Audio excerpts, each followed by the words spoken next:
माझ्या खिशात 10 रुपये नाही, तर इतकं वाईट वाटतं.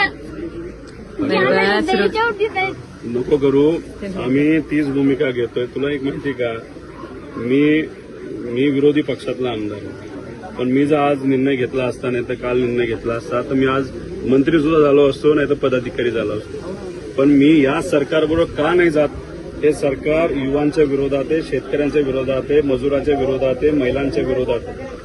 मजुरी जर का करायला गेलं तर लोक त्यांच्या वावरात तर खूपच राबून घेते, पण रोज बी 200-250 रुपये फक्त हातावर टेकवतात मजुराची. आणि दुसरं तुला काय माहितीये का, सरकारला असं मत आहे की लाडक्या बहिणींना महिन्याला 1500 रुपये दिले, आम्ही त्यांचे उपकार केले, बाकी काही मदत नाही केली तरी चालतं, असं सरकारचं मत आहे. 1500 रुपयात काय होणार आहे का महिन्याला? 1500 रुपये नाही दिले चालते दादा, पण आमच्या मालांना भाव द्या.